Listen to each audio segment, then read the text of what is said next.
Hello, everyone, and welcome to the 8th Annual LABBC Building Technology Showcase. My name is Dave Hodgins. I'm Executive Director of the LA Better Buildings Challenge, LABBC for short, and I'll be your host for today.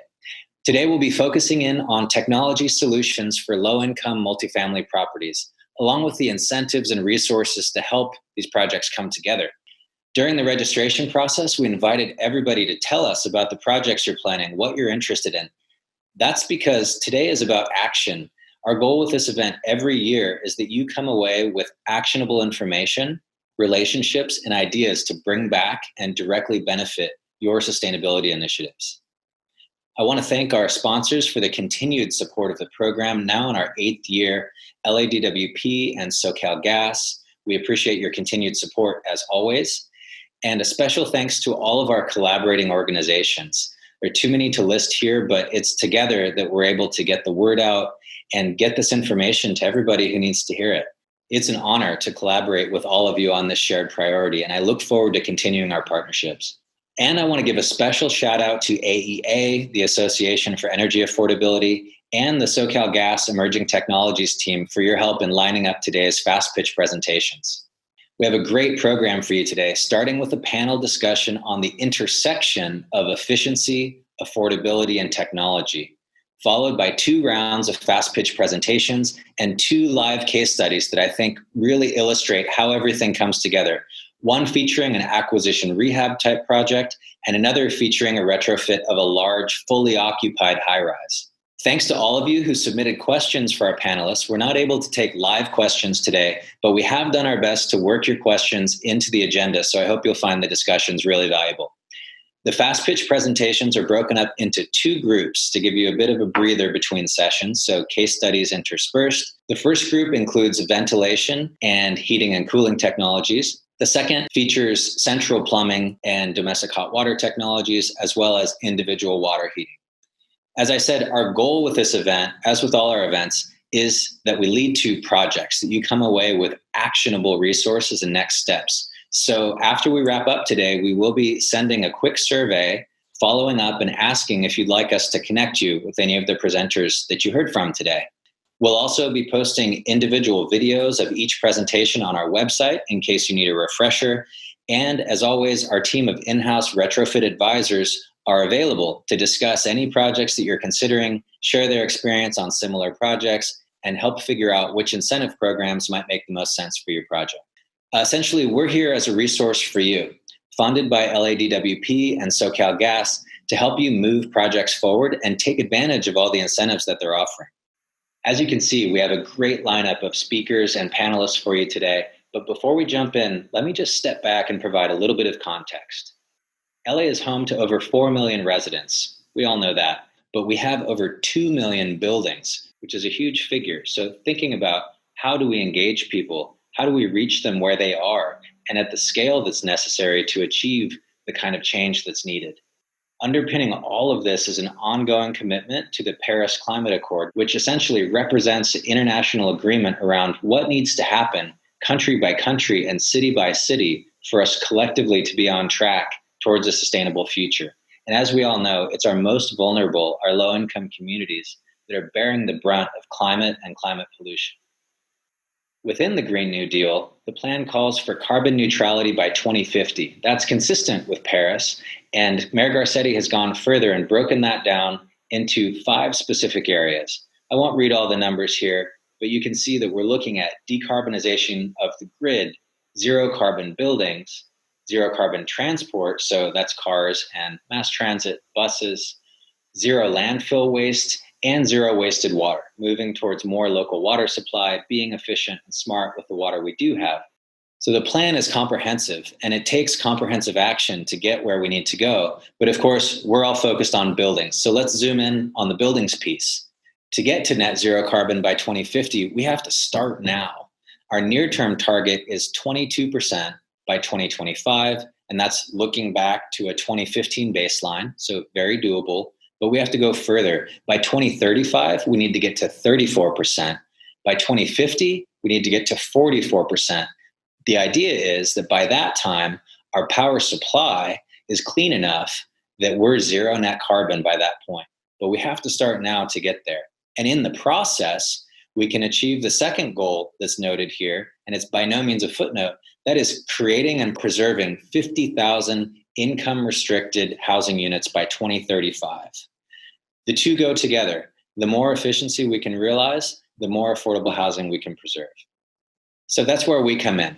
The LABBC really works at this intersection of buildings, technology, and policy to try to help projects come together on the timeline that's going to help us realize our climate goals and deliver those economic benefits, as well as all the co-benefits that come from that.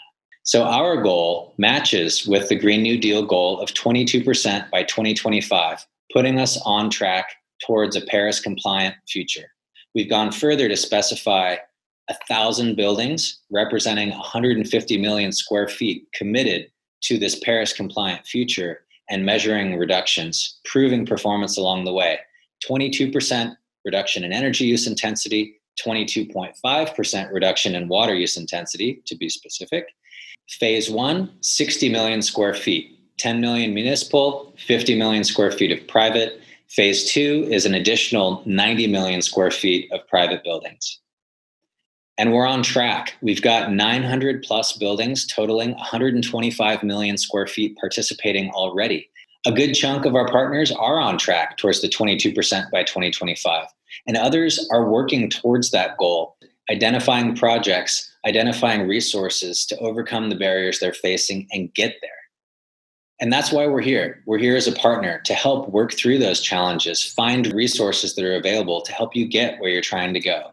We offer a range of partner benefits from market visibility and awards, case studies, which are very important to telling the story, those proof points that help to move the market forward, networking, education, but also advisory services. We have retrofit advisors on staff to help sift through proposals, help generate RFPs, whatever it takes to help you move forward on the projects that make sense for your organization. So with that context, let's get into the program.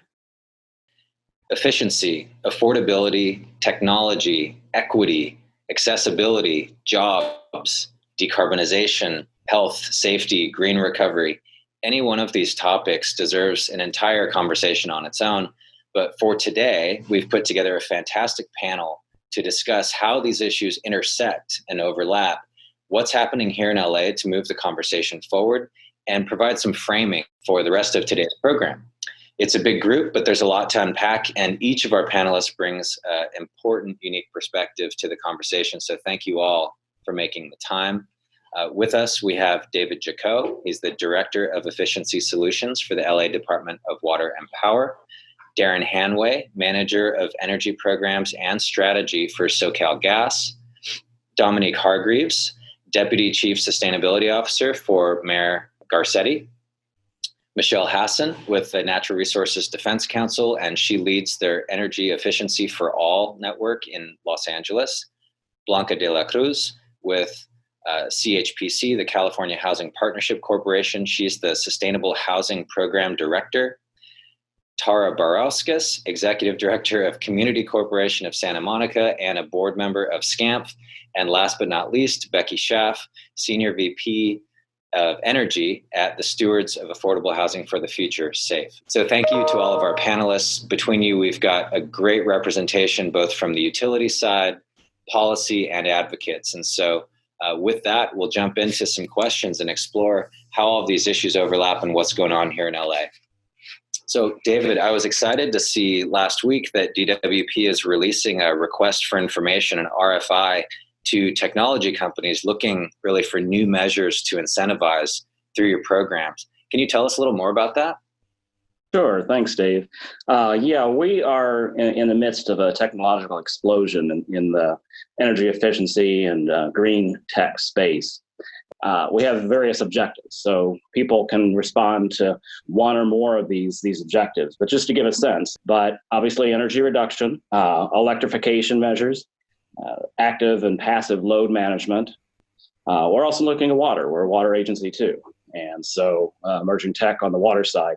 And finally, non-energy benefits is a big thing too. And I mentioned that, I alluded to that when I said we're open to program approaches as well, because we recognize that as a community member, we bring more benefit to the city than just the pure delivery of water and power. There's a big role for equity, helping low income, job creation, skilled job creation. So that's also included in the RFI. Awesome. And I want to come back to some of those co-benefits and how the department is looking at those. Darren, SoCal Gas has an emerging technology program that's been in place for some time.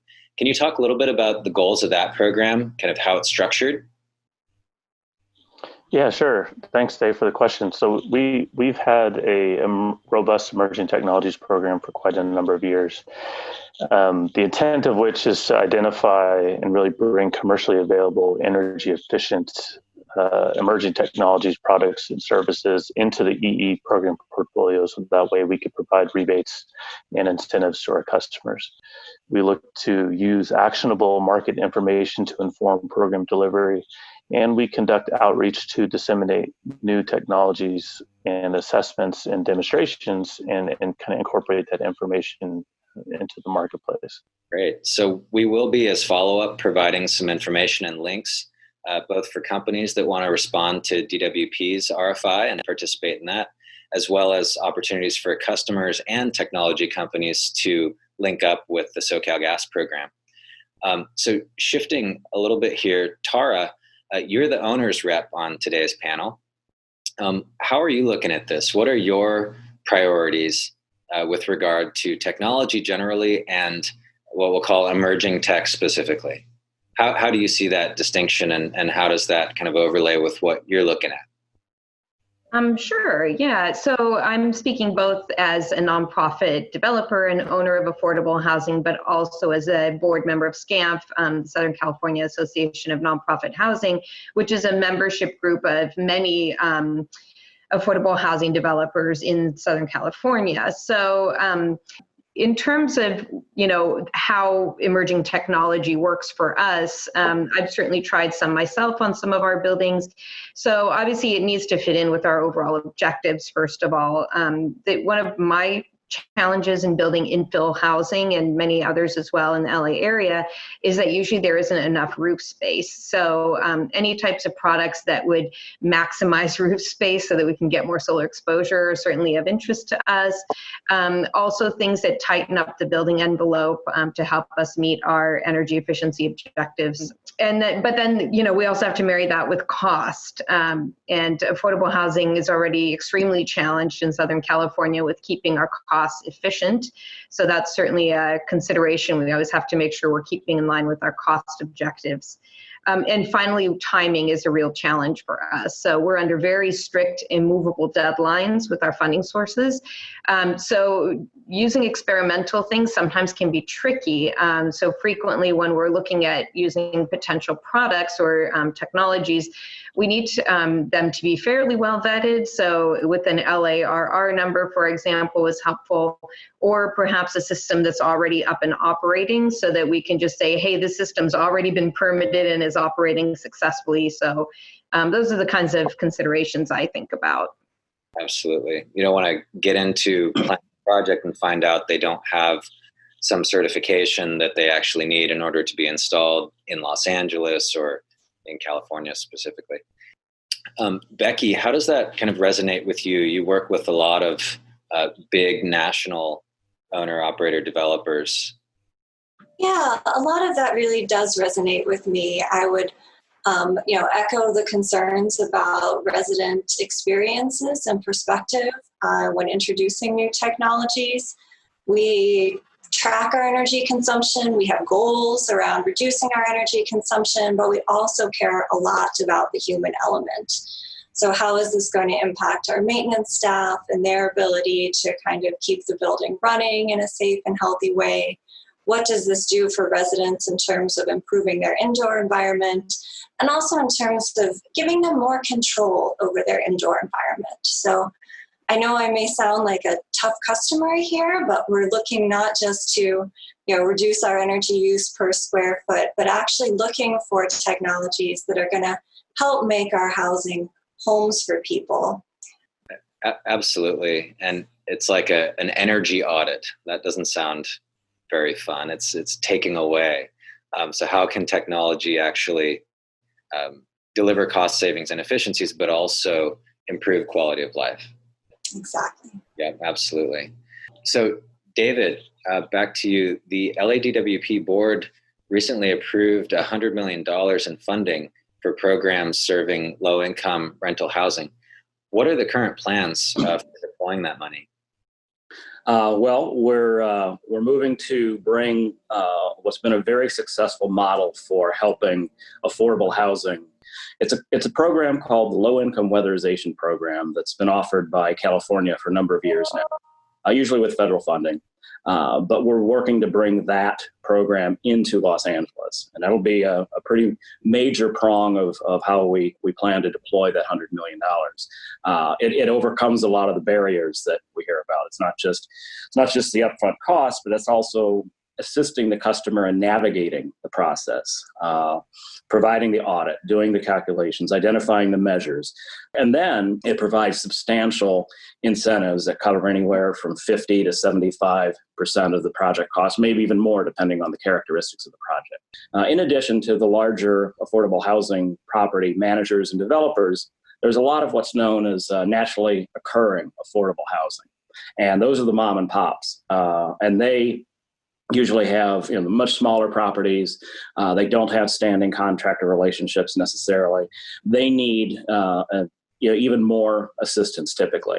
And so we're looking at expanding our own in-house low-income multifamily program to serve those customers to the degree we can. With in-house LADWP resources, we have an apprenticeship program specifically to do this, and we're looking at ways to expand that program and get that into this space. So that would be the other major prong for the deployment of that $100 million. Great. So a suite of programs, and I know that DWP and SoCalGas have a partnership where you're able to co-fund certain programs, ours being one. Becky spoke about utility incentive programs being most useful when they're not in the midst of a deep rehab program. Now, the biggest opportunity is when tenants are being relocated to go deep with the retrofit and take a whole building approach is during that time frame. So can you talk about the comprehensive deep programs that are currently available and what's coming? Yeah, I think that's a perfect example of how utilities work together to deliver seamless programs and solutions for customers. And so, for instance, on our comprehensive multifamily program, that is provided with LADWP. And so through that model, we provide electric, gas, and water solutions for customers all through a single point of contact. And this really gets into that earlier discussion around minimizing the extraneous, engagement with customers, focusing on value-added activities and providing a service that goes beyond some of our traditional structures. And so, we just don't provide natural gas efficiency for customers. We also provide with the DWP electric and water efficiency as well. And that just makes things so much easier for customers to participate with. I want to talk about accessibility and equity. Michelle, I know these are big areas of focus for NRDC and EFA.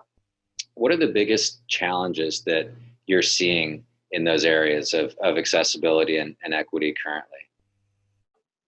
I think one of the biggest challenges that we're seeing is for renters of subsidized and unsubsidized multifamily affordable housing, their ability to access the variety of programs that are available is limited.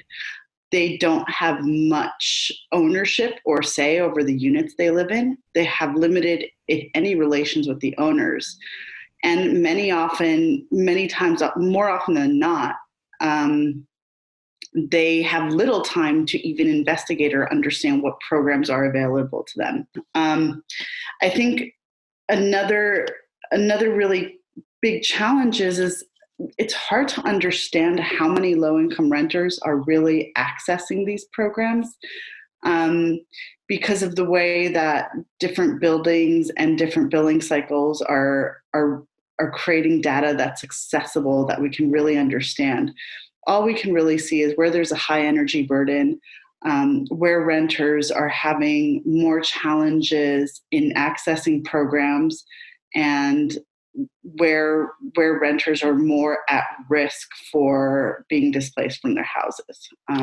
So those are the big equity questions that we have. Upfront cost, or having the cost of the improvements being passed through to the tenants in such a way that, or recouped through increased rents, which is essentially like a rent eviction, is a very real issue. And so I think that's the goal with the incentive programs that the utilities are offering, is to reduce that issue. As David said, they can cover a very large percentage of project costs through certain programs, or even 100% through some of the programs that SoCal Gas is offering.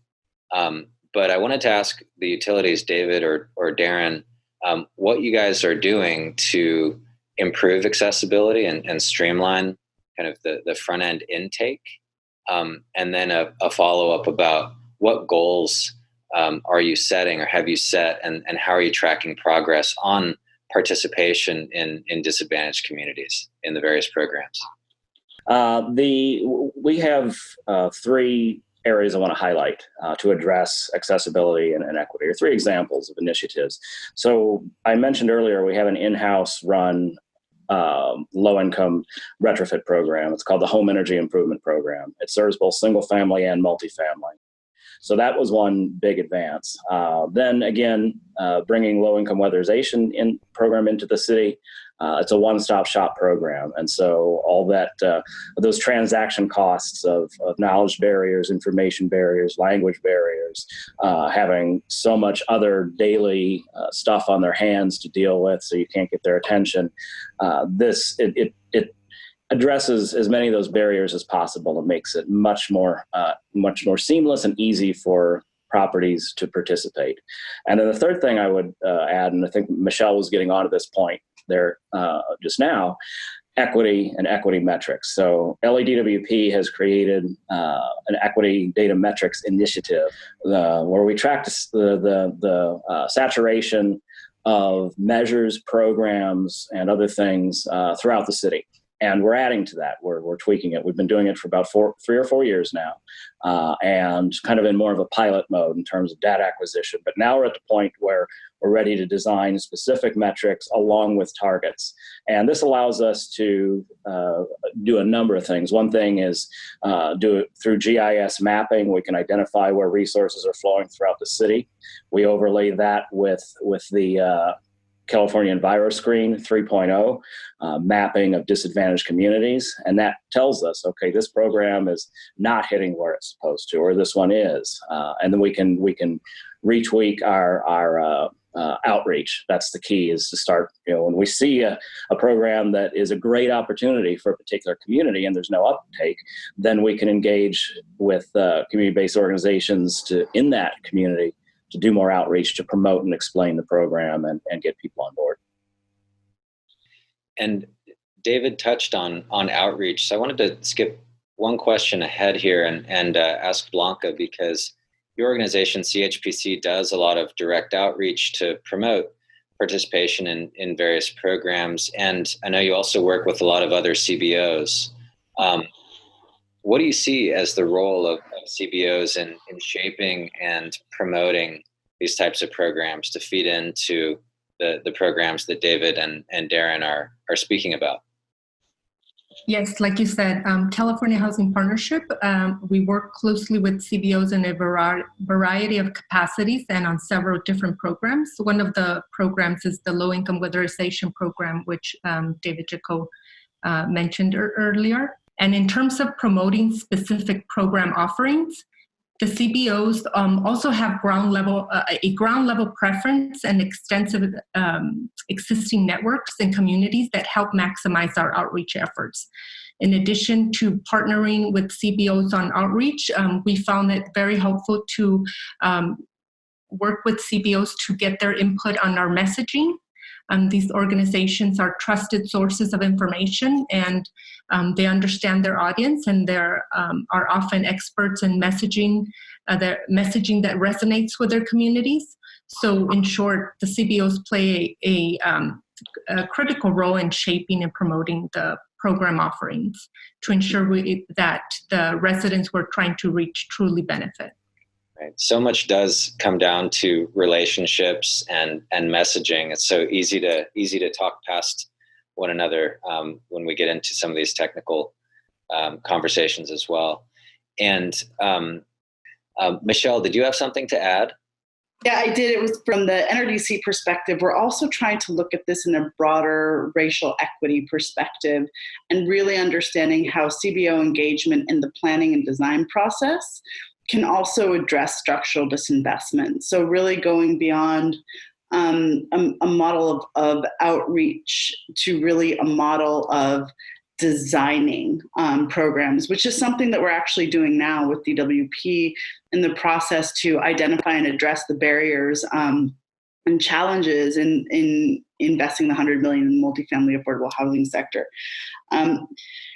Really having CBOs who work directly with impacted residents, those residents that really benefit from these programs the most, is critical in creating a program that actually serves their needs. So that's something that we really try to always bring to the table when we work with our partners in utilities and our partners representing CBOs. We try to ensure that we create a table where both parties can come together and really benefit from the varied expertise and create a much more holistic program. Thank you, Michelle. And I think that will be interesting and hopefully exciting for people to hear that those conversations are happening, thanks to, in large part to NRDC's initiative and leadership. And David has been a great partner in that, as well as a lot of folks that are also joining us today. So those conversations are ongoing. And this is kind of a window into conversations that a lot of us on this panel are having. I want to go back to the question of timing, or the issue of timing and emerging tech and managing towards critical path deadlines that really are driven by funding, by financing. So Becky, this has come up in some conversations we've had, how incentive programs align or sometimes don't with project drivers and schedules that owners are trying to meet, and others feel free to jump in on this too. But how are your members thinking about this issue, and what would be some ideas that they have for utilities on how they might be able to support forward planning for deep retrofits ahead of time? Sure. So that is exactly the issue. You know, on the positive side, we find state and utility-run efficiency programs to be a main way that we do efficiency outside of these big capital events when we're not doing a rehab. Extremely helpful. But when we're doing larger projects, whether it's a new construction or a rehab of an existing project, trying to work with an efficiency program at those times can be challenging. And part of it is kind of when the money comes, the ability to get funds up front and thinking about, you know, the rules for basis and whether or not you have to count a cost or what goes towards your high cost tests is a big deal. And then the scheduling. So development takes a long time. It has to meet certain deadlines. It faces other setbacks. And so having flexibility on the timing of when project funding comes in for efficiency measures is also pretty key. A lot of the times getting a commitment up front can only last for so long, and we may or may not be able to work with that in the development schedule. All of this makes it challenging. I think there's some environments where we'd say, like, we'll just, go forward without an efficiency program. But I would say for California in particular, what we're dealing with is a very high construction cost environment and also wanting to meet ambitious environmental goals. And so figuring out how to make it work here is, I would say, especially important. Absolutely. Yeah, so trying to thread that needle when you are doing a deep rehab project where we don't miss that opportunity to take advantage of incentives, because that really is the point where folks are being relocated and there's an opportunity to do deeper work with building envelope and in units, but have to meet that schedule. So Michelle, I want to continue with another question for you. The IFA Coalition's also very focused on reducing energy burden for renters, for low-income Angelenos specifically.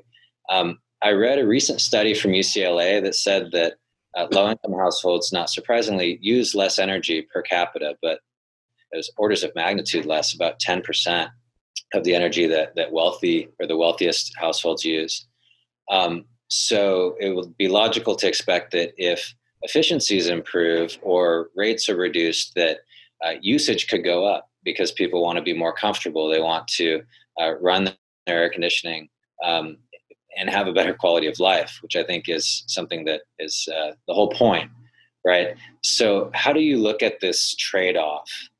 So, I don't think we don't see it as a trade-off in as such. We see the fact that these communities are using 10% less as a symptom of not being able to afford the energy they need. In Los Angeles and in the San Fernando Valley in the summer when it's 110 degrees on, an air conditioner is not just quality of life, it's essential for a child to be able to do their homework, to be able to be comfortable in their home. And especially now in times of COVID, it is essential that all Angelenos are able to be comfortable in their homes.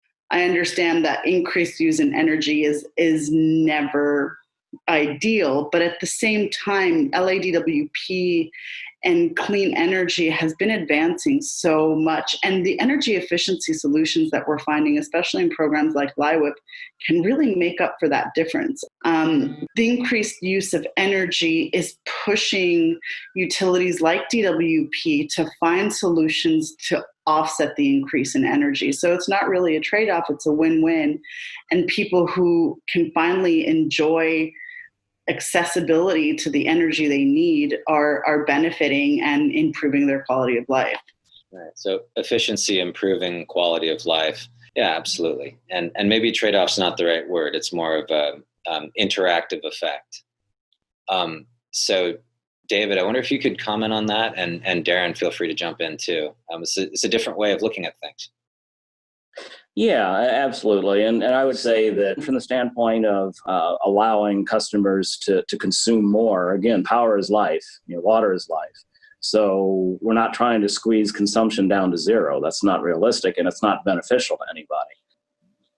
Thank you. Maybe the only thing I'll add, Dave, is that we've really structured our programs and our services to go beyond that initial incentive offering and to get into behavioral approaches and other engagement strategies that really view efficiency as a sustained engagement journey that gets into usage and how products are being used to maximize comfort as well as efficiency over time. And it's important that we don't lose sight of that. It's not a singular transaction by giving, say, a customer a rebate to go purchase an appliance. It really is the sustained engagement of how that appliance is used over time. So we've been talking a lot about efficiency and demand management. Of course, those are huge priorities. Decarbonization of the energy supply has come up as a big focus at the national and state and local level heading into this election cycle. I know this is not new for either of our utility partners on the line, but wanted to just give you both an opportunity to talk about your vision for decarbonization and how you're preparing for that in the near term. So I'll go David first and then Darren. Okay. LADWP is under state mandate, SB 100, I think, to reduce our GHG footprint from the provision of our electricity to zero by 2045. And that's state law now. So we're looking to achieve that through a variety of means. It's a heavy lift. There's a lot of traditional generation. There's also a lot of time of use and intermittency issues. So we've got to figure out storage both for a few hours, but also potentially for a few days or a few weeks if it's, if renewables are down for a, particularly long rainstorm or something. So we're looking at the entire system, the utility scale, but also distributed resources, demand response, self-generation, storage, on-site storage, at the individual property and customer level, in addition to all the utility scale efforts we've got planned. So it's an all of the above approach. And energy efficiency, and I'll finish on this point, energy efficiency is key to that. I think there's been some level of thinking in the state recently that once the grid is 100% renewable, you don't need energy efficiency at all. Well, I argue that if you don't do as much energy efficiency as you possibly can, you're going to find getting to 100% renewable to be extremely costly. And extremely duplicative of infrastructure that energy efficiency can be leveraged to make these other investments more cost effective, more attainable, and spread the benefits wider. Absolutely. So, Karen, as a gas utility, you're in a bit of a challenging position given that state regulation David just spoke about. But you guys have been planning for this for a long time. So I wanted to ask, what is SoCalGas's vision for your role in decarbonization? Sure. And so David mentioned SB 100, and that is, full renewables on electric procurement. And we're pushing for that same conversation to also extend to the pipeline side of the house. And that's why this is a very important topic for us, because decarbonizing that pipeline is a priority for us. And in fact, it coincides with our latest company vision, which is to become the cleanest gas utility in North America, delivering affordable and increasingly renewable energy for our customers. And we're going to get there by going down a path of procuring renewable natural gas and hydrogen to the tune of at least 20% of our overall throughput by 2030. And so that's how we're going to address decarbonization on the supply side. But as David mentioned, on the customer side, energy efficiency continues to be the most cost-effective strategy for not only for energy management, but also for decarbonization. And so we're expanding our energy efficiency solutions to include new technologies, greater emphasis on direct in-use technologies, and a tie-in to using efficiency programs to mitigate in-use leaks behind the meter for our customers or on the system. So it's exciting times for us. I would kind of pose it as an opportunity, and I think we're leading the way going down that path. Absolutely. So, Dominique, it was exciting to join the Mayor's Roundtable on a green recovery for LA. What are the Mayor's priorities with respect to preserving, expanding, greening affordable rental housing in LA? It was a big theme of the topic, but I wanted to ask for you to kind of brief us on that. Sure. Well, we're really glad you were there, Dave. Obviously, LABBC is a really close partner with the city and with everyone that's involved in the building industry. So we're glad to have your expertise. So, as we think about recovery from COVID and building back better, we want to make sure that, energy efficiency and decarbonization are the key features. And I think a lot of what we heard from investors is, programmatic systems, portfolios at scale, and the participation of private and public partnerships all have a role to play as we work on decarbonizing, retrofitting all of our built environment here in LA. And so it was really exciting to be part of that conversation. And there will be a lot more to come as we begin to build out these concepts. How can we, as the city, streamline our processes, make it easy for investors to fund and for building owners to finance the work that needs to be done over the next decades. And we know about the co-benefits that all of you have mentioned here today. as we recover, we need to provide jobs, and construction, housing, retrofits. All of these are some of the best job creators that we have in our toolkit. Yeah, and it really was an exciting conversation, and just to see the group that was and is around the table. And I think that this question of scale, how do we address 2.5 billion square feet on the timeline that we need to? And we're throwing around a lot of dates here, but the near term target that our program is focused on in support of the Green New Deal goals is 2025. So 22% by 2025. It seems that a policy driver would be helpful, and I wanted to just put it out there, if I can put you on the spot, if there's anything we should be looking forward to or plugging into that may be in the works along those lines, a policy to help grow participation and align us around the kinds of standards that will let us take that programmatic approach and address some of these issues that we've been kind of probing on this brief discussion. Sure, thanks. That's a great question.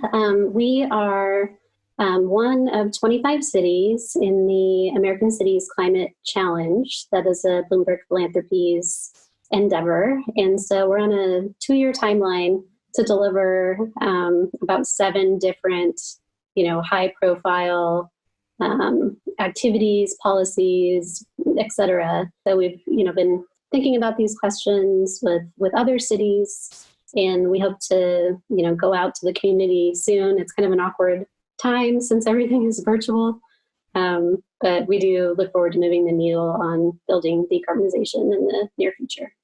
Right. And of course, we do have on the books already our existing buildings energy and water efficiency ordinance. And starting next year, the first tranche of buildings will start submitting their audits and retrocommissioning reports or other compliance docs. So got that foundation to build from. Well, I think this is a great place to wrap up. This was a really wide-ranging discussion. I want to thank all of you for your time, and we'll look forward to the rest of the program. Thank you, everybody. Now let's switch gears and get into our first round of fast pitch presentations.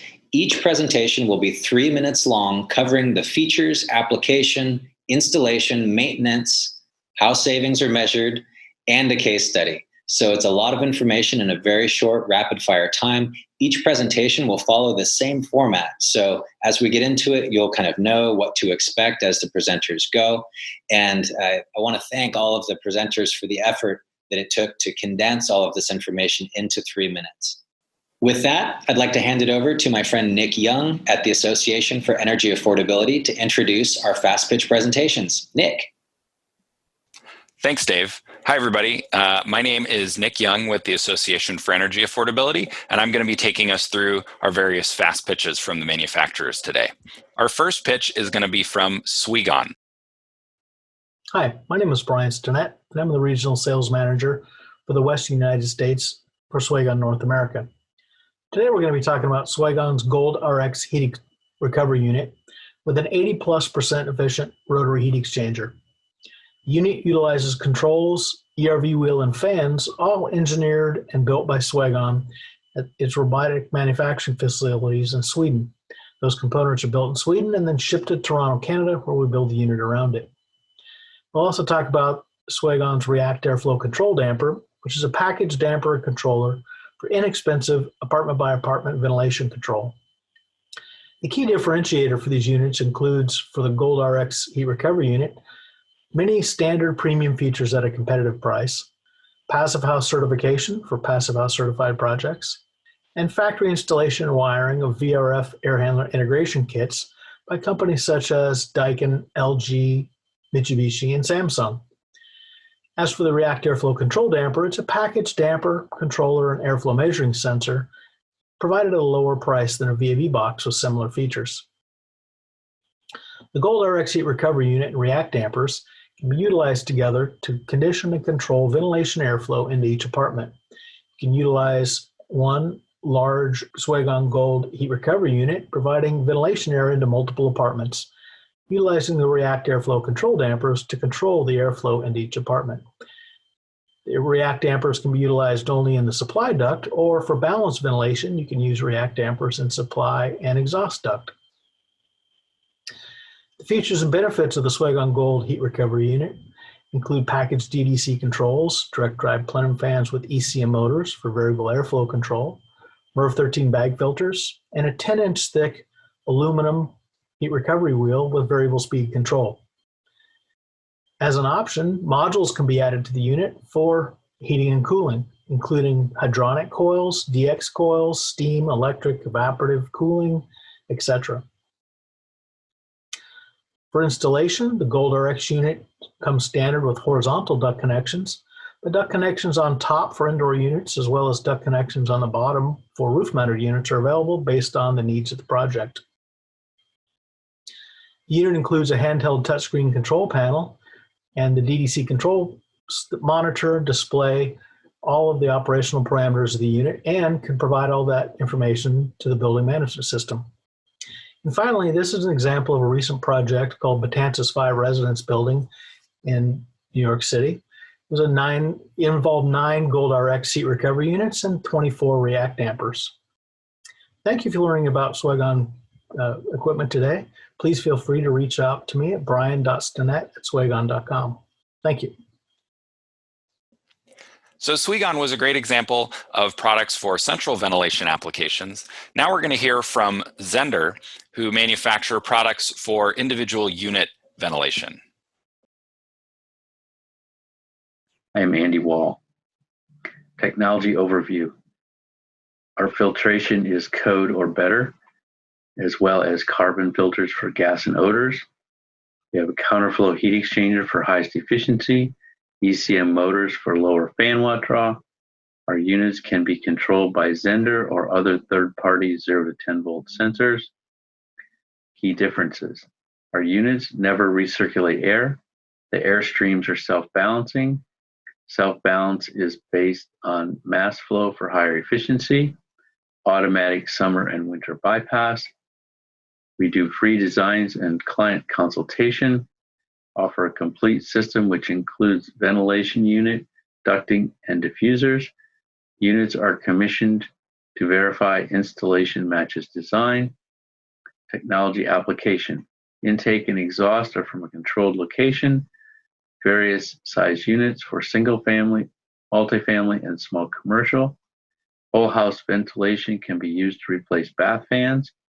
24/7 ventilation to reduce indoor pollutants and maintain comfortable moisture levels. Features and benefits. Our ventilation units provide filtered air, highest heat exchanger efficiency, efficient motors, internet connection for control and service, mass flow for higher efficiency, self-balancing to increase efficiency, third-party PHI certified, internal and external sensors for controlling airflow. Installation process. Zehnder Academy is coming soon. We have installation manuals, videos, and phone consultation. One can use Zehnder or third-party design. Plan ahead. Ventilation needs room, more room than most people realize. Issues. Installation differs from design. Client often drives the install. Aesthetics normally wins over performance, and poor industry training on airflow. Technology evaluation. Savings. RQ tracks consumption and savings, or an engineer can do this calculation for any of our units. Maintenance. Filters replacement as needed. Core washing 1 to 2 years. Vacuum diffusers as needed. Case studies. We have a variety of multifamily installations. Most are on the East Coast and in Canada. Most clients are venting for health and or code requirements and not energy savings. Thank you for your time and stay healthy. So moving from ventilation to heating and cooling, we're going to hear from a manufacturer that produces very compact, easy to install heat pumps. HVAC 2.0 is a high-efficiency, state-of-the-art monoblock heat pump air conditioner that requires just two 6-inch exterior vents or a single 6x20 vent. HVAC 2.0 features a high-efficiency BLDC inverter compressor, high-performance heat exchangers, EC-controlled centrifugal and tangential fans, and heat pump performance down to 0 degrees Fahrenheit. Condensate is evaporated, eliminating the need for a drain. HVAC 2.0 cools, heats, and dehumidifies while operating at a whisper 27 decibels. Its sleek, high-quality, all-metal paintable cabinet is 6.5 inches deep. It offers precise and uniform temperature, conveniently controlled with Wi-Fi and an onboard touch controller. It's also compatible with Nest, Ecobee, and other smart thermostats. A 10-year limited on-site warranty gives peace of mind, and no condensate drain is required in cooling mode, simplifying the installation. HVAC 2.0 is ideal for retrofits, as it only requires a small opening on the external wall. For new construction, HVAC 2.0 is an inexpensive alternative to ductless systems, providing the same benefits. The biggest benefit of HVAC 2.0 is that no outdoor units required. Some of the key points that set HVAC 2.0 apart are no outdoor units required. It can be installed with very minor alterations, and it can even be installed to vent through the bottom of a window with no alteration required. It works on 115 volts, and the sleek all-metal cabinet can be painted to blend or match into any decor. Installation is quick and simple by drilling two 6-inch holes, inserting the sleeve and louvers, and then mounting the unit on a bracket to the wall. Alternatively, HVAC 2.0 can be mounted to the wall and vented with an optional kit through a slim 4-inch duct mounted on the windowsill. HVAC 2.0 uses a high-efficiency BLDC inverter compressor, which uses 35 to 60% less energy than typical on-off compressors.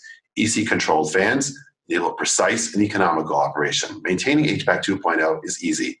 Simply clean the easy-to-access filters by washing them off and placing them back in the unit. The world-famous Colosseum in Rome needed air conditioning for parts of the structure that are enclosed and used by employees. HVAC 2.0 was chosen because of the minor impact to the exterior and interior of the important landmark, high-efficiency performance, and no need for a condensate drain. If you look at the picture closely, you will see the two round vents below the window of the HVAC 2.0. Thank you for your time. Now moving from individual heat pumps to central heat pump systems for both heating and cooling and domestic hot water, we'll hear from Mitsubishi. Hello, everyone. I'm Sean Bigg with Mitsubishi Electric Train US, and I'm a part of the new products development team for the Western Business Unit. And today we're going to discuss two new products that we're releasing next year. The first product is our QAHV CO2 heat pump system that will deliver hot water up to 185 degrees Fahrenheit. And the second system that we're going to talk about is our hybrid VRF system that utilizes hydraulic fan coils to heat and cool the building. The QAHV CO2 heat pump is a great alternate heat source for domestic water applications. We're achieving high COPs as well as operation in lower, cooler climates. And the CO2 heat pump system will maintain its 100% heat capacity at 26 degrees Fahrenheit. And it's really a game changer for that domestic energy efficiency. Our unique hybrid VRF system uses water to heat and cool the spaces and reduce the amount of refrigerant in the building. In applications such as hotels, multifamily, we can address the ASHRAE 15 RCL concern, that's the refrigeration concentration limit, by removing the refrigerant from those spaces. Refrigerant is piped from the outdoor unit to the hybrid branch controller, where we have water to refrigerant heat exchangers that will transfer that energy to the water side. The branch controller will then pump that water to each fan coil, and they can heat and cool those spaces. Here we show some features and benefits for the QHV CO2 heat pump and our hybrid VRF system. Each CO2 heat pump will provide 136,000 BTUs per hour, and 16 units can be connected together, producing over 2,100 MVH for a larger hot water system, specifically maybe for like a large multifamily project. Next year, we'll have training seminars for contractors and engineers for design and installation. We have training facilities up and down the West Coast, all over the country for that matter. We do have a training center in Cypress, California. We'll try to have in-person classes as well as we'll have virtual classes available. Both the CO2 heat pump and the hybrid systems being used in different parts of the world. For example, in Europe, we've been using the hybrid VRF system for quite some time now. We currently have two installation projects in Seattle. We have multiple installation projects in California as well for that CO2 heat pump system, primarily used for domestic water use. We are eliminating the gas-fired boilers for the domestic water system, so allowing the building to be fully electric. Our goal is to develop best practices in design and installation for the American market.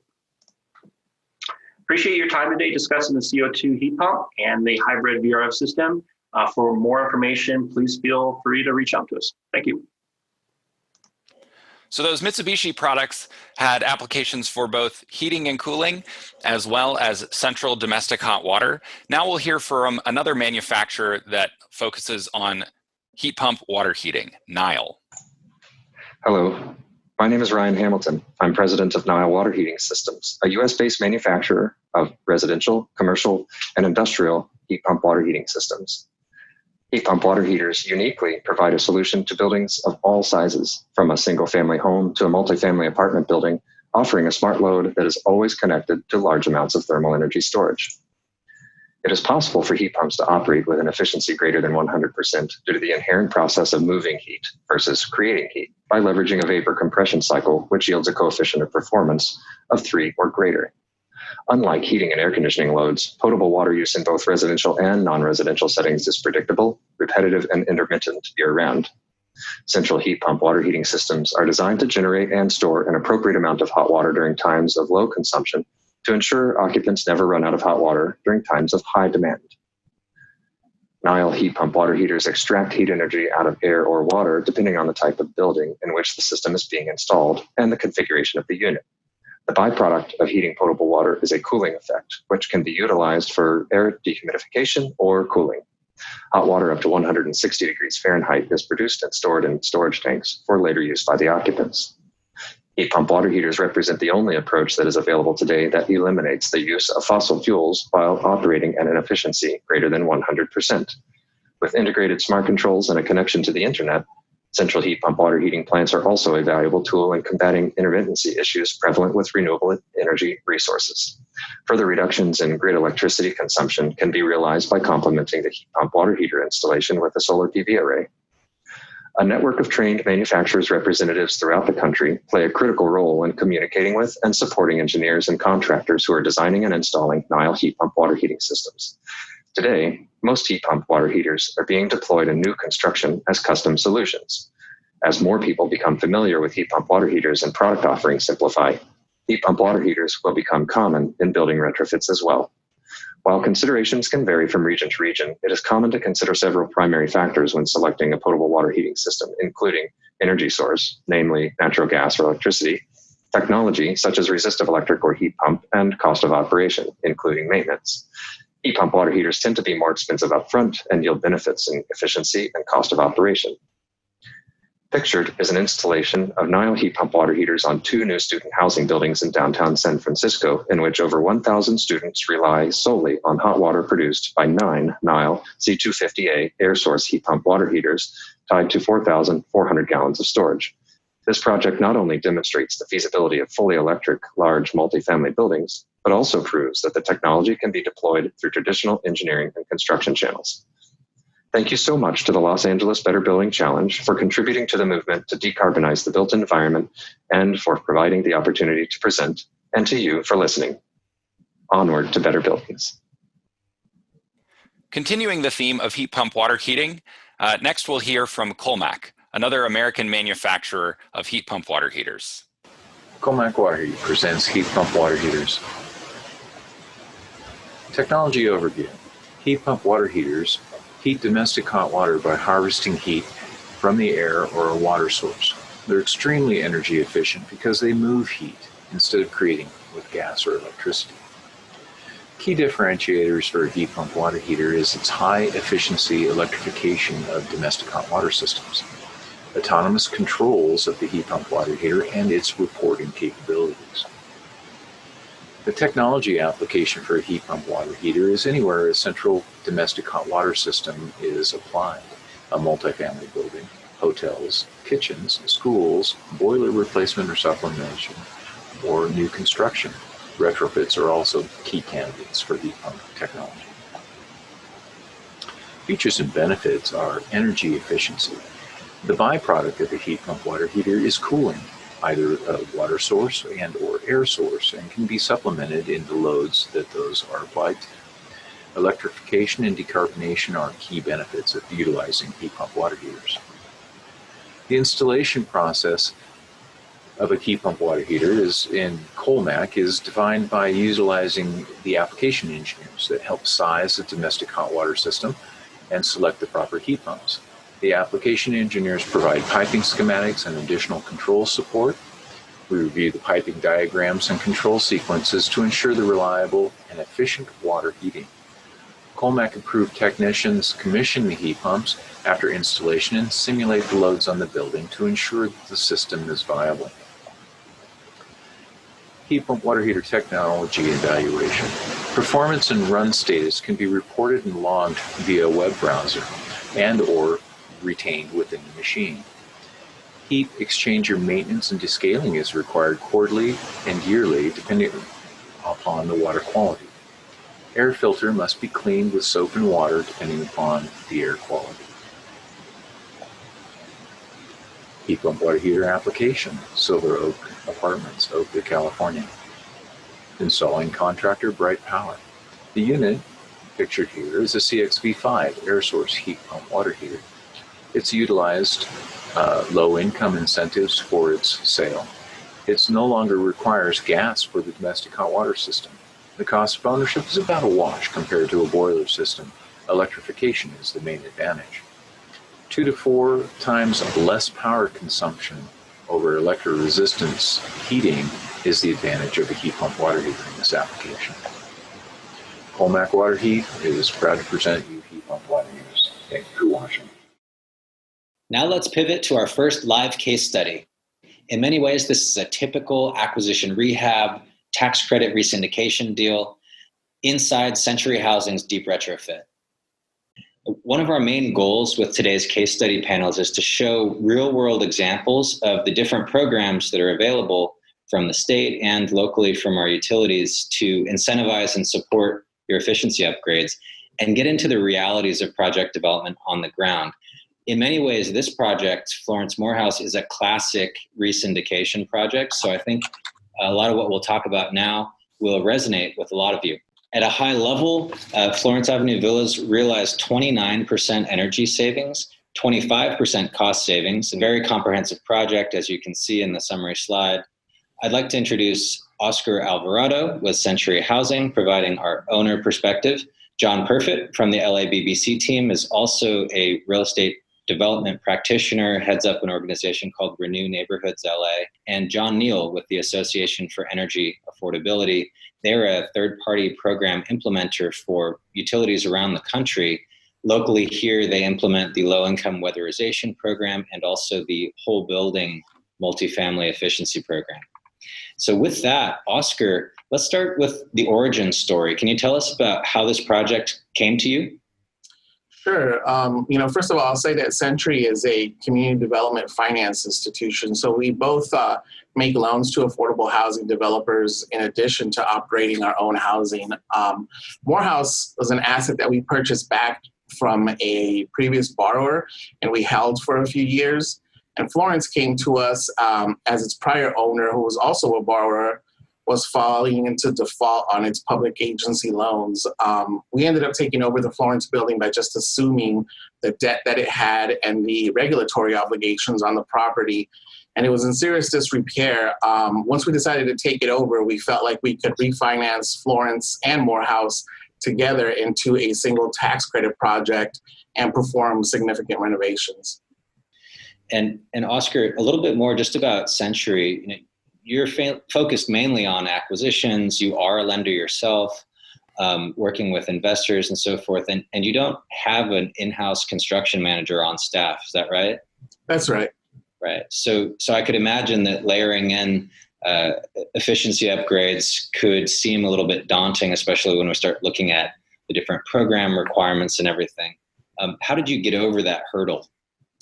Well, it takes a lot of help for us to be able to get over hurdles like that, as you mentioned. So we really were able to make these improvements happen with the help of John Perfit and RNLA. And he was the person who introduced us to John Nyle as well. And so what really helped us is having AEA take such a prominent role in assisting us with finding the opportunities within our projects and then helping us to specify and understand various equipment options. And then beyond that, helping us navigate the administration of the incentive programs that were available to us. Without that help, it becomes a fairly significant challenge to successfully layer these types of programs into our projects. Absolutely. So, John Nyle, can you talk a little bit about the role that AEA plays vis-a-vis LIWIP? Yeah.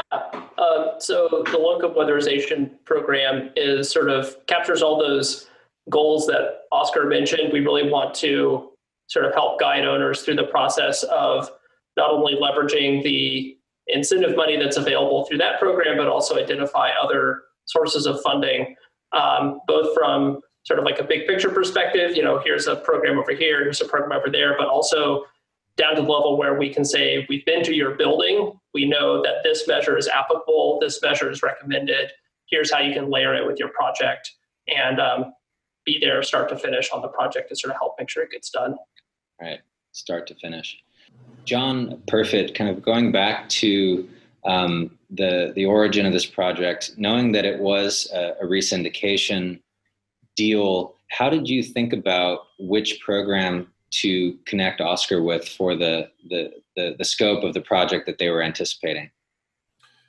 Well, given that it was a significant rehab and involved temporary relocation of the tenants, you look towards a kind of more comprehensive program where you can take a look at the big drivers as far as energy efficiency.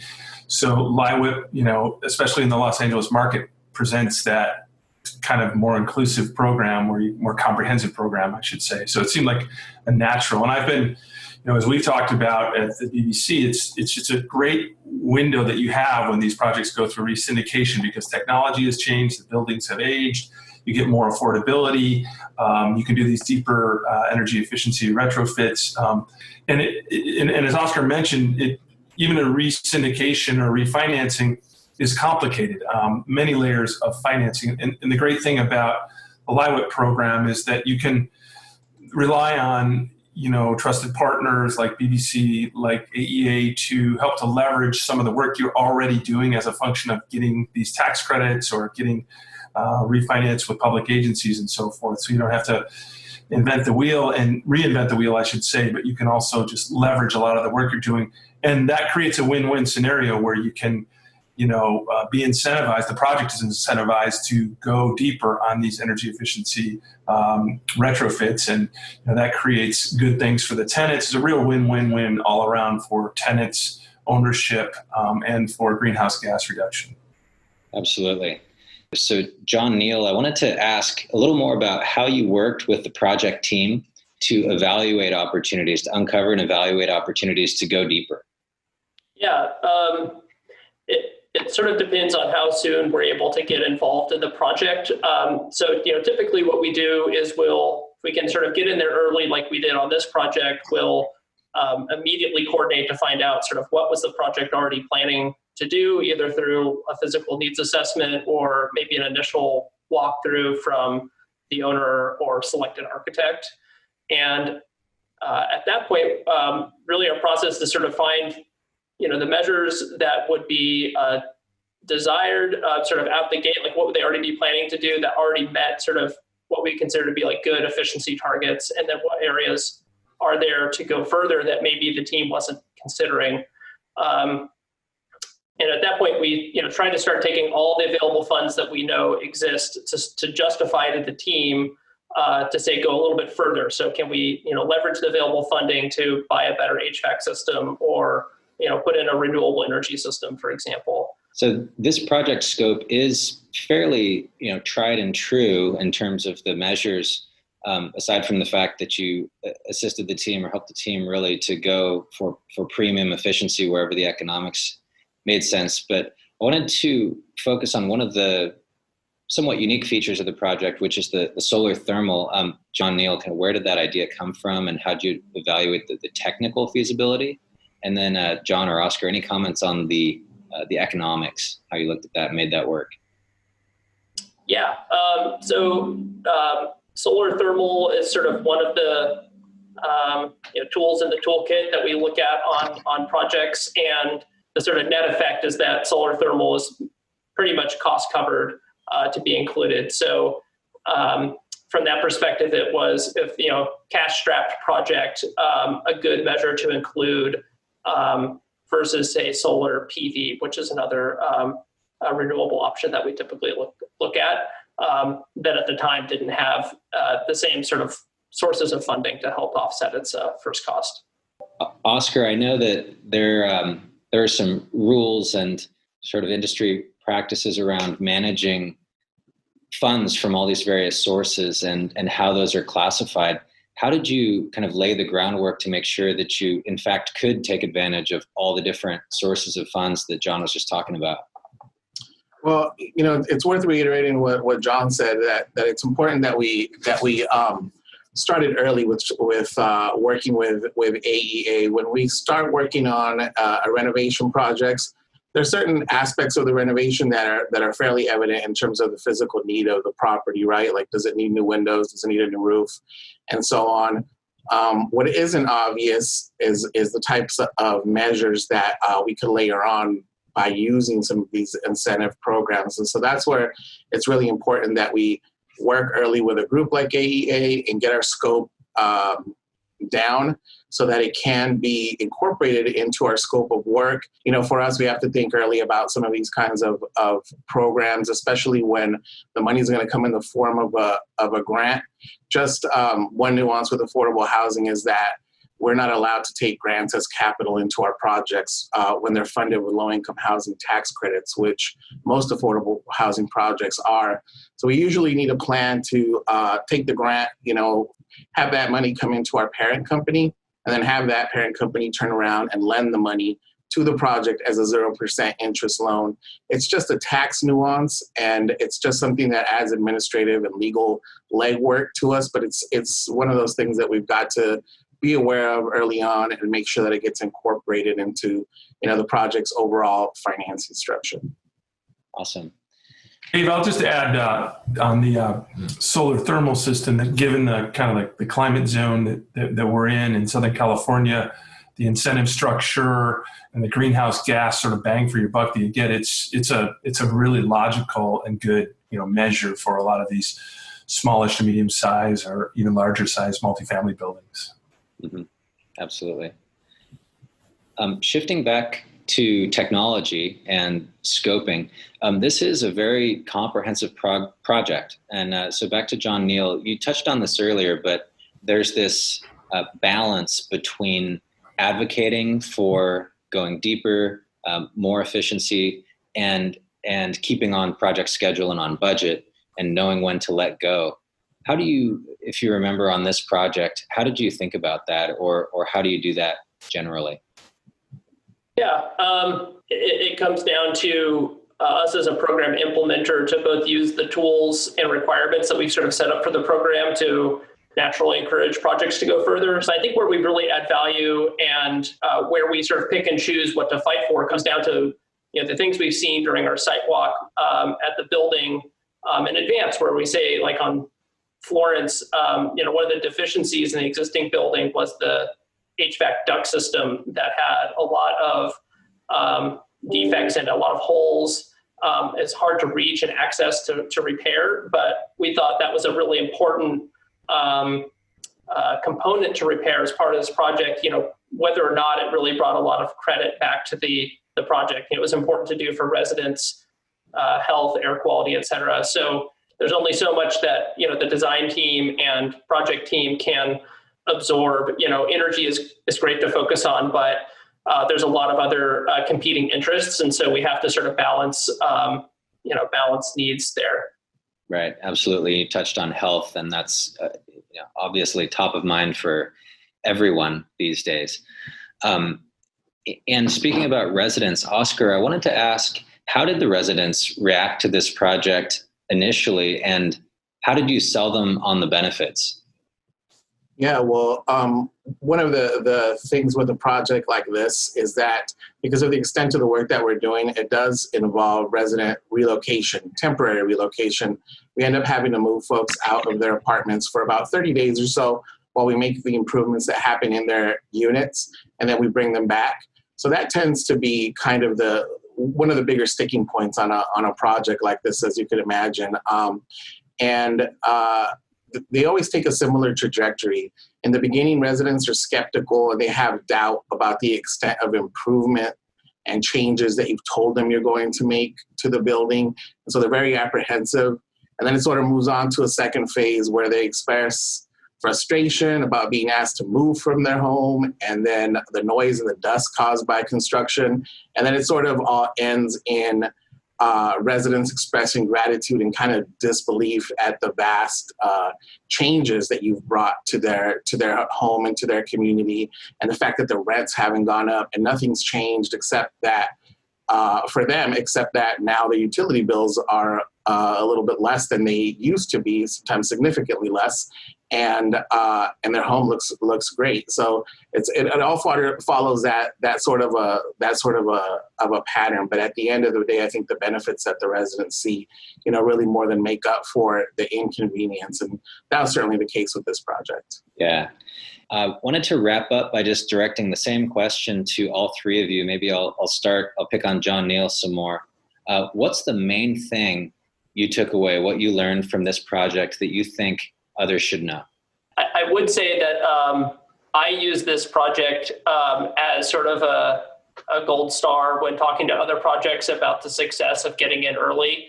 A lot of times what we are up against as a developer that calls the program and says, okay, I'm installing equipment tomorrow, even on my tax credit project, can we work on getting some incentives for this? And always our response is like, it's too late at that point. Like, we have to show under our programs that we helped you sort of deliver more, that the dollars basically helped you go further than what you were able to do anyways. And so the Florence Morehouse projects are great examples where they looped us in early. We were able to talk early.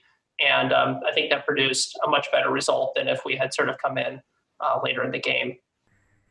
John Perfit, what's something you took away from this project? I think there's actually two things that come to mind for me is while on these resyndications and these medium-sized to larger affordable housing projects, there's a lot of moving pieces. Using a program like LIWIP and the technical assistance that comes by practitioners to be able to make that less complicated and somewhat treat that, given what Oscar said about the treatment of the grant funds and so forth, somewhat externally as a source allows it to be less complicated and be less of a complicating factor. Oscar, what's the one thing that you took away from this project that you'd like others to know?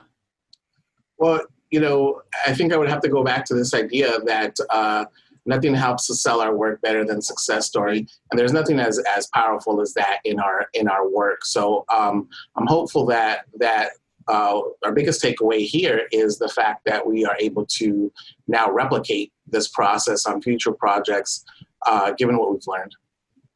Absolutely.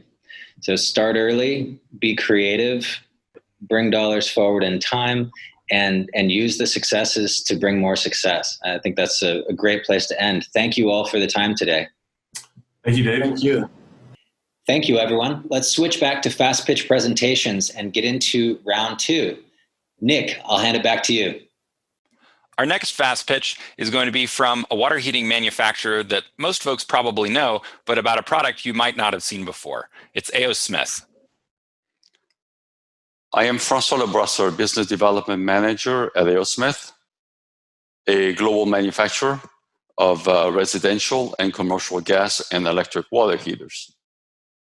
Today, I am presenting the CHP 120, a 120-gallon fully integrated electric heat pump water heater. Heat pump water heaters are not a new technology. They've been around for many, many years, especially in Asia and Europe. They operate like a refrigerator, but in inverse, pulling heat from the surrounding air and passing it into the water. With a coefficient of performance of 4.3, the CHP-120 is extremely efficient and Energy Star certified. It reduces considerably the energy bills and CO2 emissions. The CHP-120 is a perfect fit for low-rise multifamily housing with central water heating, and also for restaurants, with medium hot water usage between 100 and 600 gallons per day. The CHP-120 combines a heat pump and resistive elements. The heat pump offers the energy savings, and the electric elements are there as a backup in case of surge of hot water demand. The CHP-120 installs like a standard electric water heater. And the only difference is that it generates condensate that needs to be piped into a flow drain or pumped out. The CHP-120 has passed the DOE test procedure for commercial water heaters. An independent lab test evaluation in 2018 has demonstrated that the product is well suited for a variety of applications, including multifamily buildings. The CHP-120 is commercialized in the US since 2019 by Smith. For more information, please check out the Smith website named hotwater.com. Thank you. Next, we'll hear from a Southern California rep for a couple companies making products that can really help improve the efficiency of recirculation systems for domestic hot water. Hi, everyone. This is Derek Johansson with Delta Q. Delta Q is the rep for Grundfos Pumps, and we're talking about the Magna 3 hot water recirc pump. Technology overview. The Magna 3 is a variable speed hot water recirc pump, and it can save up to 40% of the energy costs over a standard pump. It works very well with the new thermal balancing valves that are on the market, like the Calefi Thermosetter, which you'll hear about in another presentation. Those valves can actually modulate to control the flow through different zones in the hot water return system, and the Magna 3 will adjust its speed to deliver exactly how much hot water is needed in each zone. Key differentiators. The Magna 3 uses a permanent magnet motor, which is very efficient. It is also variable speed, so it slows down during periods of low demand, and it's got a friendly user interface, making it easy to use and set up. Technology application. It's the perfect pump to replace old constant speed pumps in multifamily residential buildings, as well as hotels and office buildings. If you are using thermal balancing valves, then we can program it to automatically react to those valves as they open and close. If you're not using those valves, then we can set the pump to maintain a constant temperature in your hot water return line, and it will adjust its speed accordingly as demand rises and falls. Features and benefits. We've got reduced energy consumption. There's also reduced wear on piping due to lower flow rates in the system, and the Magna 3 helps to maintain a perfectly balanced hot water temperature throughout your system, so people have hot water when they need it. Installation process. Fairly straightforward. Pump replacements usually only require minor piping modifications, and Delta Q can assist with selecting the right pump for the job and also with startup and commissioning after installation. Technology evaluation. The Magna 3 keeps a log of its energy usage, which you can check at any time and compare to the energy usage of your old pump. It's a maintenance-free pump, and we can also perform pump audits on every pump in your building and provide energy savings suggestions and solutions. Lastly, a case study was done in Tennessee where a facility installed a Magna 3 and found 40% energy savings over the pumps that were replaced. In conclusion, the Magna 3 is the perfect hot water recirc pump to not only save energy, but provide perfectly balanced hot water for your residents. Thank you. So moving from domestic hot water recirculation pumps to balancing valves, which sounds like a rather esoteric topic, but they're actually really important for efficient domestic hot water recirculation. Now we'll hear about a product from Calefi. Hi, this is Derek Johansson with Delta Q, representatives for Calefi, the makers of the thermosetter balancing valve. The thermosetter is a temperature-actuated balancing valve that automatically adjusts flow rates in hot water return lines in order to keep an entire building perfectly balanced with the right temperature of hot water. The temperatures on the valves are field adjustable, meaning you can truly set it and forget it. If you pair these valves with a variable speed circulator like the Grundfos Magna 3, then you can realize significant energy savings. Key differentiators. Traditional balancing valves are very difficult to set up and maintain a balanced system. Changing the setting on any one valve affects all of the others. It oftentimes takes a very specialized contractor to do testing and balancing and get the system set up correctly. Thermosetters are self-balancing. If the water in the return line is cold, the valve will be fully open. Once you approach the valve's set point temperature, it will partially close and divert flow to the other valves that may not be hot yet. There is a removable valve cartridge for easy maintenance and cleaning. Technology application. These valves are perfect for multifamily residential buildings as well as hotels. The valves install on the hot water return lines, and they replace old-style manual balancing valves. Features and benefits.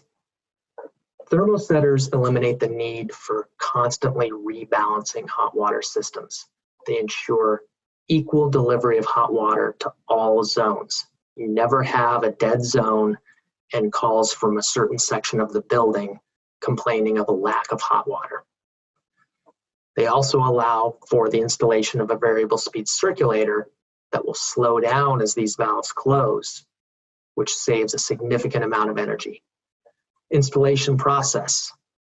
The valves have female NPT connections and they install on the hot water return lines. One potential challenge in a retrofit situation is the accessibility of the old valves for replacement. Technology evaluation. Thermal balancing valves reduce the flow through the hot water return lines during periods of low demand. This allows you to reduce pumping speed, saving energy, and reduce wear on system piping. The only maintenance needed for these valves is the periodic removal of the valve cartridge to clean hard water deposits. Many prominent multifamily home builders have used the Calefi thermosetter. It really is the best way to provide perfectly balanced hot water to your residents. Thank you. So continuing on with plumbing systems, next we'll hear from Grundfos about some of their domestic cold water booster pumps. Hi, this is Mike Madsen with Grundfos Pumps. Today I would like to talk to you about our Hydra MPC domestic booster and how it can benefit you in your multifamily residential buildings. The Hydra MPC will provide you with increased energy savings, comfort, and reliability. We will optimize energy savings with our advanced controller, optimize system replacement with our booster check program, and reduce your maintenance costs. Our key differentiators include IE5 rated motors with the highest efficiency class available, advanced control logic with several energy saving features, and our CR vertical multi-stage pump that is ideal for pressure boosting applications. The Hydra MPC can be applied in a number of applications, including domestic pressure boosting and HVAC. Today we will focus on domestic pressure boosting.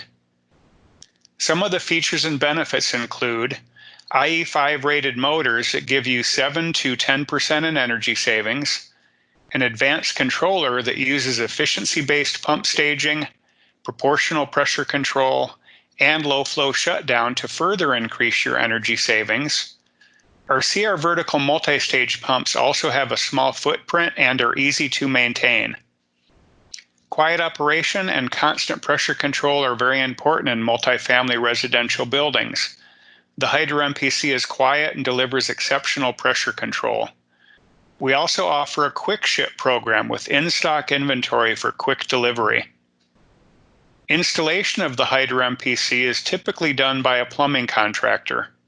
Factory startup is included with the purchase, and system training is provided to your on-site engineering staff. Our Booster Check program evaluates the energy usage of your existing system and proposes a new system including estimated energy savings and your return on investment. Once the system is installed, actual energy use can also be monitored. The Hydro MPC is also very easy to maintain. We used greased for life motor bearings and the pump uses cartridge mechanical seals. For our case story, we did a booster check evaluation for the Pruneyard Tower. Here we replaced the inefficient PRV system shown in the photo with the Grundfos Hydro MPC. We delivered over $8,000 in annual savings, reduced energy use by 85%, reduced maintenance cost, provided a quick 4-year payback, and a 24.8% return on investment. If you would like more information on the Grundfos Hydro MPC domestic booster or have a current need in your building, please contact me. Thank you for your time today. Now moving back into the heat pump water heating topic, we'll hear from a company formerly known as Sandon, now known as Eco2, to hear about their CO2-based heat pump water heating products. Hello, I'm John Miles and I'm with Eco2 Systems. We bring the Sanko 2 heat pump water heater to the US building market. The Sanko 2 is a split style heat pump water heater, which means that the heat pump and the actual storage tank are separated and connected together with water lines.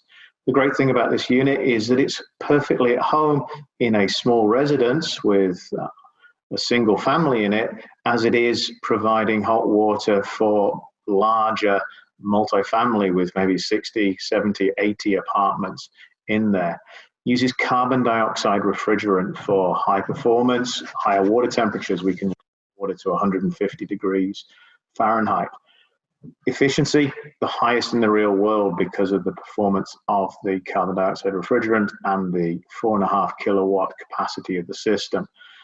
Low noise level, space saving as well on these particular units because the heat pump now lives outside. It doesn't need any ventilation air inside the building for the tank. The tank can install anywhere where a normal storage electric water heater would fit into the building. So lots of opportunities and options for that. And of course, the low GWP refrigerant, the CO2 refrigerant, is actually got a GWP of 1 compared to much higher for the synthetic refrigerants.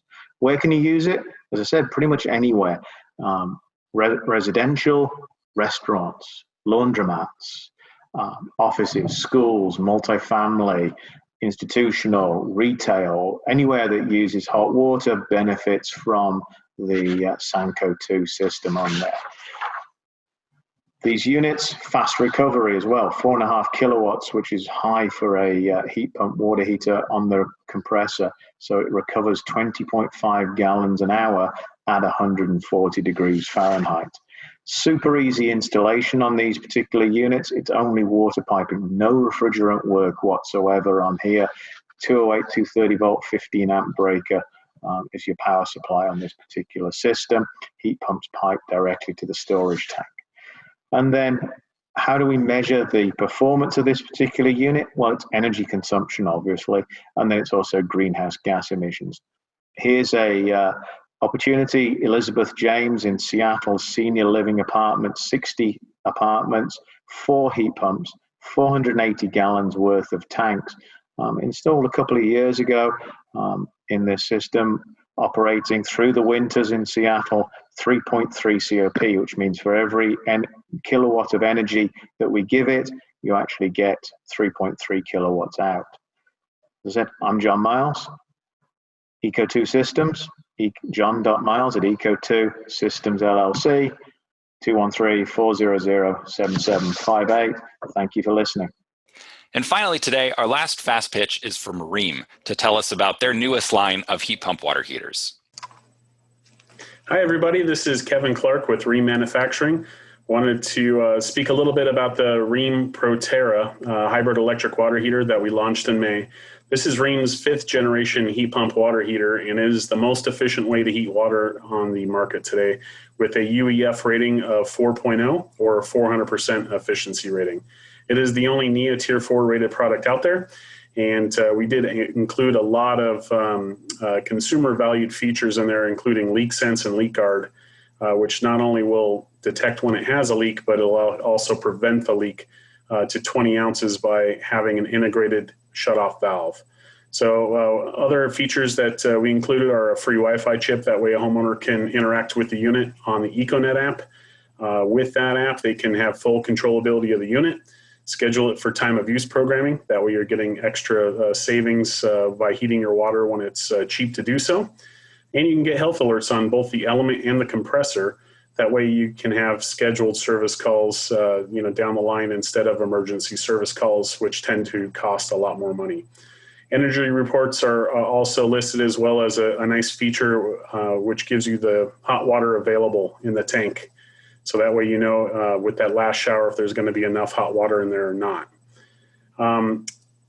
With the EcoNet app and also the CTA 2045 connection point, utilities can access this unit and use it as a thermal storage device, and usually incentivize their ratepayers a little bit of money in order to control the unit. And really, this is a big grid asset that the utilities can optimize and save money for the homeowner by scheduling around that time of use rate when it's expensive again. And builders can actually throw a program on this unit with the JA13 scheduler. That way, it does not have to have a communication device in order to start using that time of use rate. It has a zero space installation requirement, so it can go in anywhere. If it is in a small closet, we just need a full louvered door. That way it can breathe into the next room.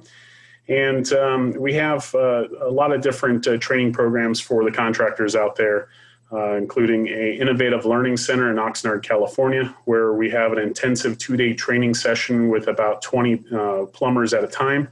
So we usually have 2 sessions a week. We also do in-person trainings or distributor trainings with our sales agency, Mega Western, as well as have those trainings with local and regional Rheem reps. Of course, with COVID-19, we've been pivoting a little bit to the virtual training sessions on rheemtraining.com. And also wanted to highlight some of the future neighborhoods that are out there. So Alabama Power Smart Neighborhood utilizes our heat pump water heaters in a microgrid application. That way they're putting that community solar to use, not only in battery storage, but in heat pump water heater thermal storage in order to maximize that microgrid that they have in their community. So check us out on rheem.com/hybrid for more information. Thanks for your time. For everyone tuning in, I hope some light bulbs are going off for you. And again, we will be circulating the individual videos of fast pitch presentations along with a survey to help connect you if you'd like to find out more about anything that you've heard today. Now let's get into our second live case study. This is a different scenario where tenants are staying in place, so we're working to retrofit a fully occupied building. Very challenging to thread that needle, and a different set of incentives and programs came into play. We'll be focusing on Retirement Housing Foundation's Angeles Plaza. It's the largest HUD-assisted property west of the Mississippi, so no small undertaking. It is 100% occupied, 98%, effectively 100%. So very difficult in terms of project execution. We're fortunate to have Stuart Hartman from RHF with us today, as well as Mark Drake from SoCal Gas, Richard Villasenor from Telecu, they're a contractor to SoCal Gas, as well as Chikizi Nzewi with MCOR Mesa Energy, also a contractor that was involved in the project. So with that, we'll jump right in.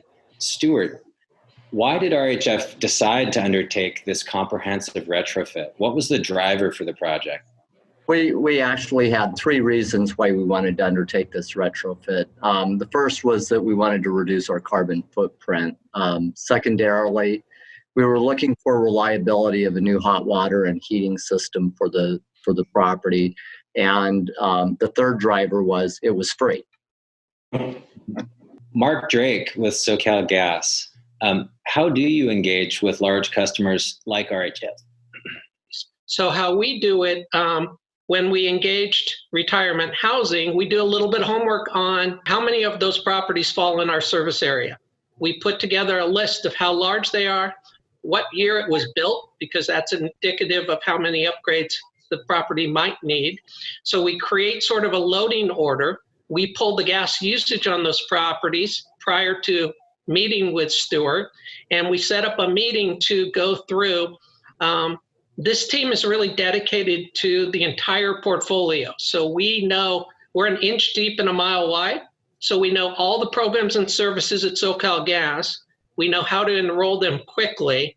And we know how to tap into those subject content experts for the deeper dive inside the gas company when you need engineering support, when you need a meter set, all those ancillary services that are hard for a customer to get through the red tape. So in this case, let us present the low cost, no cost programs to you. And we want to schedule those with you to be a low impact on your facilities team, especially your tenants. We want to avoid, turning off the gas, at any, during the winter. And it's a relationship where it's integrated and we try to do it collectively, build that trust and then layer on. And we also bring in the muni partners, LADWP. We were able to overlay it at the same time to have the lowest impact on the facility, do everything simultaneously. So if I could distill that down, essentially SoCal Gas is for certain large customers acting almost as an owner's rep, helping to provide a single point of contact to organize multiple programs that could come into relevance depending on the scope. Is that about right? Fantastic. And Dave, just to jump in on that, a good point there is they also did the engineering, which was really important for us, because when we got that package, it was fully engineered. And what that means is as a contractor, we're not guessing as to what's wanted. We really understand the full extent of the scope. And that way we can give Stuart very crisp numbers and SoCal gets very crisp numbers so that, we understand exactly what's expected of us. But again, Mark mentioned trust. That comes down to us trusting that they've done a really good job in terms of all their homework, so that when we bid on that job, put the numbers out there, we know that we can rely on the work they've done. Mm-hmm. That's a great point. Going back, this sounds like a lot of investment of resources and time, certainly by SoCal Gas. What kind of commitments do you look for from the customers in exchange for this type of support, Mark? Well, the investment in time is considerable upfront, but it's really a lasting relationship. We've been able to do, with our DWP partnership, introduce and make low flow toilets, refrigerators at Angeles Plaza. 400 refrigerators were put in for tenants, common area lighting. So we're able to facilitate that investment of time really delivers, bottom line gas, electric, and water savings. Just on the gas side, the Angeles Plaza project delivered, the owner saving is estimated to be on the gas $150,000 a year off the operating costs. Wow, it's very significant, especially it's a tough business in terms of margins.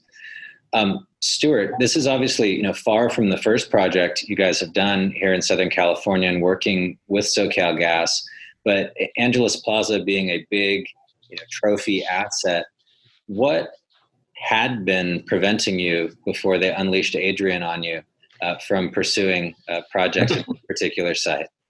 Great question, Dave. And before I give you the answer on it, I am just for others that may be watching this, Angeles Plaza is 1,093 units of senior housing. We have roughly 1,400 residents living in this one community, and so some of the challenges that we looked at that limited us over the course of time had to do with getting people that were dedicated that could pull together a comprehensive program. So having people that could coordinate on our behalf and talk with other utilities, having people that could sit down and put together a comprehensive plan, and then also put together a roadmap to show us how these various programs could be funded.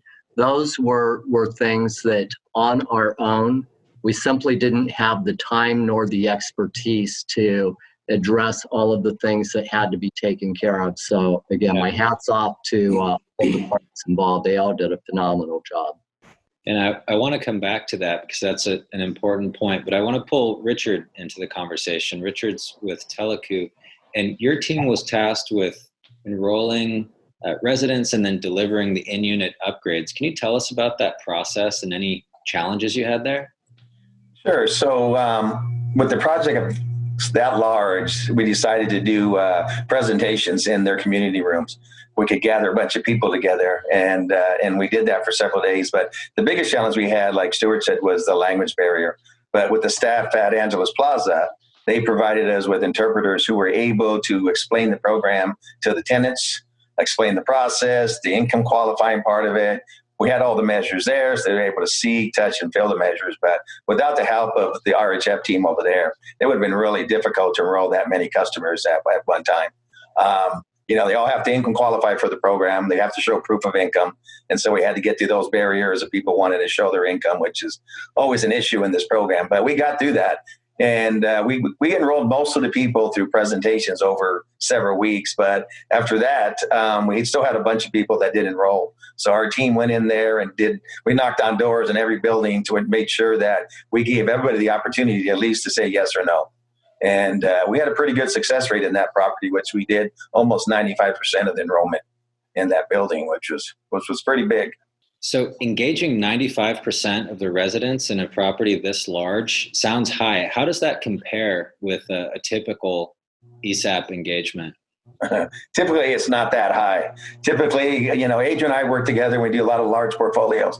But typically, we're in the 70 to 80% range. And one of the things that we find out that's key to the process of this is when upper management is on board, like Stuart was, and the word gets down to the staff and to the site managers, we have such a better, participation rate than we do if they say, hey, you got to go deal with the site manager. If he says no, well, then you can't do it.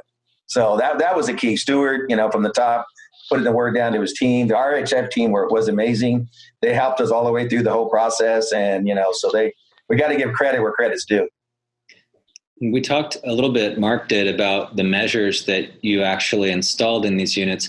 How long on average per unit did it take to do that installation? The enrollment process is about 30 minutes. The installation of the gas and electric measures was about 30, 45 minutes per unit. So really quick. So in contrast to our other case study, we're not talking about relocating families. Oh, no. Yeah. This is a light touch. Just want to highlight the contrast between the two different program models that we're highlighting today. Absolutely. And that all ties to schedule. And I want to go back to something Mark mentioned about kind of the urgency to thread the needle and get this work done before the cooling season. Chikizi, can you talk about how you guys worked together to, once you had the successful bid, to actually go about buying that equipment, getting it to the site and getting it installed and cutting it over without risking residents being without heat and water? That was one of the big challenges of the project. I think something we focused on very early on with the building engineer and with Stuart's team to really make sure that we have very good understanding of where everything was so that we would not have any problems. So they actually two separate systems. There's the heating hot water system, which actually was easier because we did that during the summer. And so as long as we were done and finished before the shoulder cold months and the winter months, okay? And so that was a really big key there. Obviously, Stuart mentioned earlier that once it's heating season, they have to have heating. That's non-negotiable, right? And so for us, we really ensured that we ordered all the equipment. There were 6 boilers, right? And some in the basement, some on the roof. So quite a diverse amount of equipment. And these are large pieces of equipment. So we made sure we ordered them in time, got them to the site, and then began that process of installation. For the water heaters, it was actually a bit more challenging because obviously domestic hot water, you're using that every day, right? And so we actually did them in a phase system where in each building, we would have one piece of equipment, would cut that over, bring in the new one, do the piping, and we use the same team. So once we kind of got a roll going, then we were just knocking them out building by building. But it was really critical to make sure that, we left a backup in one building in case there was a challenge when we did the water heater turnover. and then just continue working through that. So again, understanding upfront what the client's issues were, what the challenges were, really helped us up in setting up the team and then doing the workflow to get things finished and commissioned. Absolutely. How did that phased approach with replacing the hot water heaters get communicated to the tenants? Actually, that's interesting because in each building, there is a backup and then there is the actual main system. So if you cut them over properly at nighttime, there should be no need, there should no challenge or no issues there. So what we wanted to do was to have a system, a construction profile in which nobody noticed that we're doing this work. That's the ideal, right? To get it done so that there's no problem and there's no challenge if someone wants to take a shower in the morning, no hot water. We wanted to really avoid having those challenges and just work smoothly through. I think the more challenging thing was getting the equipment, up through the elevators, because we have to put an elevator out of service, get it up through there, down the hallway. We have to protect the hallways. So this has to be done at night and obviously be quiet while we're doing the work, and then get this out to the roof and work on the roof. So that was actually a bit more of the challenge, for us. And so there was training of our guys to ensure, this is an old home, really be very sensitive about making noise, etc., because we want to avoid any issues and complaints. That's awesome. I want to ask Stuart, what's your key takeaway from this project? If you had to do it over again, what's the one thing you wish you had known or that you're glad that went right on this project you'd want to repeat? Well, I guess the biggest takeaway and the thing that went right, I commented about Adrian reaching out to me, and it was through his tenacity and follow-up that we were able to communicate. But working with those folks as well as the rest of the team made this very, very, very successful. And I say it's a success, and I can't stress it enough, because with Mark and Drake and Richard and Chikisi, they all know the environment that we're working in downtown LA. It's a very compact area with an awful lot of units. To know that the residents were not disrupted, that they were completely satisfied because this is their home, that was an important takeaway for me and for us here at Retirement Housing Foundation. And I'm really pleased with the outcome that we received for the benefit of our residents. So thank you. Thank you. Richard, what was the key success factor for you on this project? Well, I think for Telecu, this was one of the largest multifamily properties that we have ever serviced in the ESA program. And I think with the relationship that Telecu had with RHF and with the gas company, it made for a great partnership. And I have to say, though, is that the RHF team at Angeles Plaza, without their help, without the site manager, without the maintenance team, we never would have been able to get into all those units and service all those customers. So, absolutely. Well, I think there's a theme across all of your responses, which is really this, the role of the trusted advisor, in this case with SoCalGas, helping to open that door, get everybody on the same page, develop a scope, simplify and internalize all the complexity that does exist, and make it so that Richard's team, the RHF team, with the capacity that they do have, had the confidence to pull the trigger, because they did have to make some investments alongside SoCalGas to pull this whole thing off. Thank you, everyone. I think this was a great discussion. And in case anyone in the audience wants to learn more about this project, RHF did produce a video case study that's linked on our website. That's labbc.com. You're all probably familiar with that since you're on today's event. I encourage you to check it out. Thanks, everybody. That was fun. Moving to conclude, I want to again thank our sponsors, the LA Department of Water and Power and SoCalGas, all of our collaborating organizations for helping to shape the program, all of today's presenters and panelists, and a special shout out to the LABBC team. All of you worked so hard to put on this event, and a special acknowledgement to Emily Kulega, who's taken on a ton of extra responsibility. Congratulations and great work. So I want to conclude with a call to action. Take the challenge, join the LABBC, sign a commitment to 22% by 2025. You can do it. We're here to help. There are programs available. There are resources. Let's do this together. Thank you, everybody.